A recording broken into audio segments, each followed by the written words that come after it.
வணக்கம், welcome to the Kannan electronics. நான் உங்கள் கண்ணன் டி.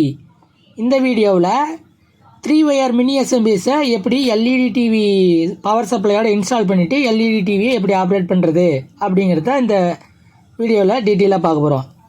இந்த எல்இடி டிவி பவர் சப்ளையில் பார்த்தீங்கன்னா இந்த எஸ்டிஆர், அதாவது பவர் ஐசி பார்த்தீங்கன்னா கம்ப்ளைண்ட் ஆகிடுச்சு. பார்த்தீங்கன்னா இது வெடிச்சே போயிடுச்சு. ஏதோ ஹை வோல்ட் வந்திருக்கும், இல்லைன்னா ஏதோ இடியில் சிக்கியிருக்கும், அதனால் இந்த மாதிரி வெடிச்சு போயிடுச்சு.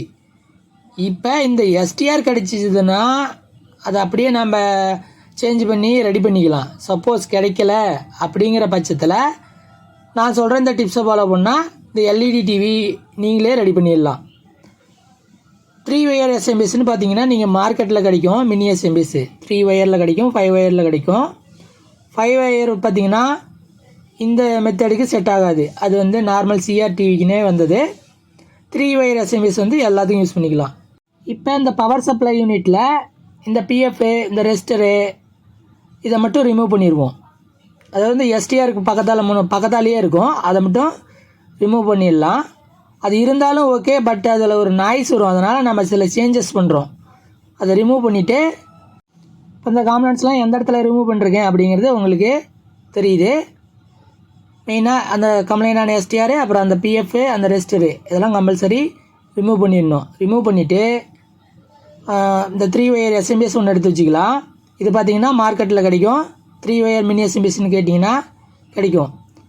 அதே போல் 681 அந்த நம்பர் இருக்கிற ஒரு பிஎஃப், அப்புறம் 68 ஓம் ரெஸ்டரு 1 wattsனால் பெட்டராக இருக்கும்.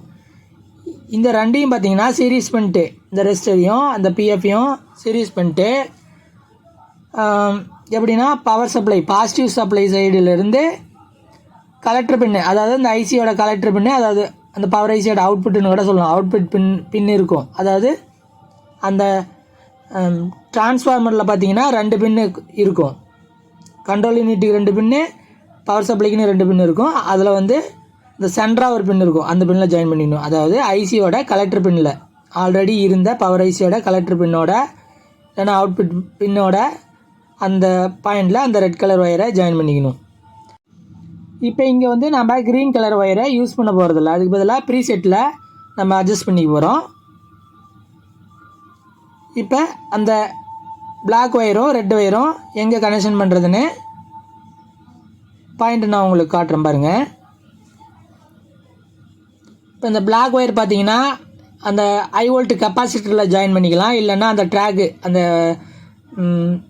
நெகட்டிவ் பவர் சப்ளையோட அந்த ட்ராக்கை ஃபாலோ பண்ணிகிட்டே வந்து எங்கே கிரவுண்ட் லைன் இருக்குது அங்கே கடை ஜாயின் பண்ணிக்கலாம். இங்கே கெப்பாசிட்டரில் கடை நெகட்டிவ் அந்த பின்னில் கடை ஜாயின் பண்ணிக்கலாம். இப்போ நான் பார்த்தீங்கன்னா அந்த ட்ராக்கு பார்த்தீங்கன்னா அங்கே கிரவுண்ட் இருக்கிற அந்த இது எஸ்டிஆர் இருந்த இடத்துலேயே தெரியுது, அங்கே ஜாயின் பண்ணிக்கலாம். இது பார்த்தீங்கன்னா அந்த எஸ்டிஆர் ஐசியோட அவுட்புட் பின்னு, அதாவது கலெக்டர் பின்னு. அதாவது நீங்கள் 3 பின்னு டிரான்சிஸ்டர் யூஸ் பண்ணிங்கன்னா அது கலெக்டர் பின்னாக இருக்கும். இப்போ இதுக்கு பார்த்தீங்கன்னா அந்த எஸ்டிஆரில் அது அவுட்புட் பின்னுன்னு சொல்லுவாங்க. நம்ம இது எதையுமே நாமளாக பண்ணக்கூடாது. அந்த மினி எஸ்எம்பிஎஸ் வர அந்த பாக்ஸ்லேயே இந்த கேட்லாகும் கொடுத்துருப்பாங்க. அதுலேயே பார்த்தீங்கன்னா ஒரு 3 மெத்தடு கொடுத்துருப்பாங்க. இப்போ பார்த்தீங்கன்னா ஃபஸ்ட்டு வந்து அந்த க்ரீன் ஒயரை யூஸ் பண்ணுற மாதிரி ஒரு டயக்ராம் இருக்கும், அது ஒரு மெத்தடு. அதுலேயும் பார்த்தீங்கன்னா கம்பல்சரி அந்த ரெஸ்டரும் பிஎஃப்பும் யூஸ் பண்ணுற மாதிரி தான் இருக்கும். அதே போல் ரெண்டாவது இதில் பார்த்தீங்கன்னா அந்த க்ரீன் கலர் ஒயரை யூஸ் பண்ணிருக்க மாட்டாங்க, எம்டியாக இருக்கும் பாருங்கள்.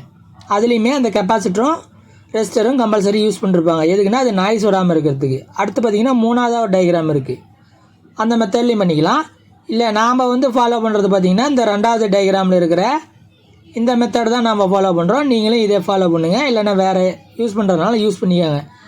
அந்த 2வது மெத்தட் தான் நான் சொல்லிகிட்டு இருக்கேன். இப்போ நான் ப்ரீவியஸாக சொன்ன மாதிரி அந்த ஒயரை ஜாயின் பண்ணிட்டேன். பிளாக் ஒயரையும் ரெட் ஒயரையும் அந்த பாயிண்டில் ஜாயின் பண்ணிட்டேன். பாருங்கள், இந்த பக்கம் திருப்பி காட்டுறேன். அதே போல் அந்த ரெஸ்டரையும் அந்த கெப்பாசிட்டன்ஸையும் அதையும் சால்டர் பண்ணிட்டேன். இப்போ இதெல்லாம் ஓகே. இந்த இடத்துல ஃபிட் பண்ண முடிஞ்சால் அந்த எஸ்எம்பிஎஸ்ஸை ஃபிட் பண்ணிக்கலாம். ஏன்னா ஹீட் மெட்டல் கம்பல்சரி தேவைப்படும். இங்கே எதுவும் பண்ண முடியல அப்படின்னா தனியாக நீங்கள் ஒரு ஹீட் மெட்டல் வச்சு கடை ஒயர் லென்த்தாக வச்சு நீங்கள் அந்த ஹீட் மெட்டில் வச்சு போடணும். கம்பல்சரி ஹீட் மெட்டில் இருக்கணும். இல்லைனா உங்களுக்கு அந்த அந்த மினி எஸ்எம்பிஎஸ்சில் இருக்கிற மாஸ்பெட்டு வெடிச்சிரும். கம்பல்சரி இந்த ஹீட் சிங்கு இருக்கணும். ஹீட் சிங் இல்லாமல் தயவு செஞ்சு டெஸ்ட் பண்ணிடாதீங்க. அதிலே பார்த்தீங்கன்னா ஒரு தெர்மல் சீட்டு கொடுத்துருப்பாங்க. அந்த சீட்டை வச்சுட்டு நாம் அதை ஃபிட் பண்ணிக்கலாம். ஹீட் மெட்டில் வேணால் இதுக்குன்னு தனியாக வாங்கி வச்சுக்கோங்க. இல்லை பழசு இருந்ததுனாலும் ஆல்ட்ரு பண்ணி இந்த மாதிரி ஃபிட் பண்ணிக்கோங்க. ஃபிட் பண்ணிவிட்டு நம்ம அந்த ப்ரீசெட்டை அட்ஜஸ்ட் பண்ணுறப்ப நீங்கள் வோல்ட்டை வந்து வேரியேஷன் பண்ணிக்கலாம். ஃபஸ்ட்டு இருக்கிறதே மினிமமாக தான் இருக்கும். மினிமமில் தான் வச்சு விட்ருப்பாங்க. 30 வோல்ட்லேருந்து 300 வோல்ட் வரைக்கும் அவுட்புட் வர மாதிரி கொடுத்துருப்பாங்க. இப்போ நம்ம என்ன பண்ணுறோன்னா இந்த எஸ்எம்பிஎஸில் பார்த்தீங்கன்னா அவுட்புட்டு 12 வோல்ட்டு 5 வோல்ட்டு 3.3 வோல்ட்டுலாம் இருக்கிற மாதிரி இருக்கும். இதில் நம்ம அட்ஜஸ்ட் பண்ணுறப்ப நாம் தெரியாமல் வோல்ட் அதிகமாக வச்சிட்டோம்னா எல்இடி டிவியோட மதர் போர்டு ஃபால்ட் ஆகிறதுக்கு வாய்ப்பு இருக்குது. அதனால் நாம் ஒரு சேஃப்டிக்காக ஒரு ஜீனரை வச்சுக்கிறோம். 12 வோல்ட்டு ஜீனரு 12 வோல்ட்டுக்கு இடையில் நம்ம கனெக்ஷன் பண்ணிக்கிறோம். கிரவுண்டுக்கும் அந்த 12 வோல்ட்டுங்கிற அந்த பின்னுக்கும் இடையில் கனெக்ஷன் பண்ணிக்கிறோம். 12 வோல்ட்டு கொடுத்துக்கிட்டாலும் ஓகே, 5 வோல்ட்டு கொடுத்துக்கிட்டாலும் ஓகே. எதில் கொடுத்தாலும் ஏதோ ஒரு வோல்ட் அதிகமாகிடுச்சுன்னா அந்த ஜீனர் ஷார்ட் ஆகிரும். உடனே நம்மளுக்கு அந்த ஜீனர் மட்டும்தான் ஷார்ட் ஆகும். எல்இடி போர்டு எதுவும் ஷார்ட் ஆகாது. ஒரு சேஃப்டிக்காக தான் இது வைக்கிற மாதிரி ஐடியா சொல்கிறேன். இப்போ பார்த்தீங்கன்னா ஒரு ஜீனர் எடுத்துக்கிட்டேன்.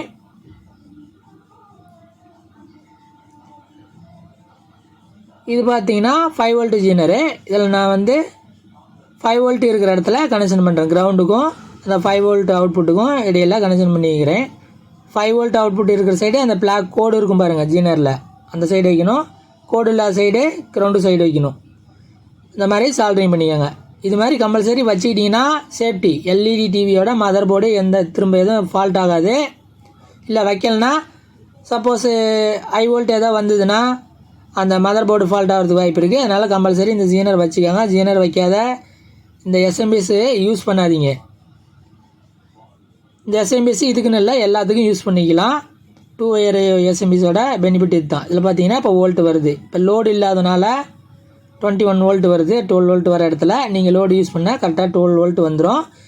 இது வந்து எல்இடி டிவிலேயே நான் எப்படி அந்த ப்ரீசெட்லாம் அட்ஜஸ்ட் பண்ணுறேன்னு அடுத்தடுத்து வர வீடியோங்களில் வரும். இது வேணுன்னா நீங்கள் வோல்ட் இன்னும் எக்ஸ்டெண்ட் பண்ணணும்னா அந்த ப்ரீசெட்டை அட்ஜஸ்ட் பண்ணிக்கோங்க. நன்றி, வணக்கம். அடுத்த வீடியோவில் பார்க்கலாம்.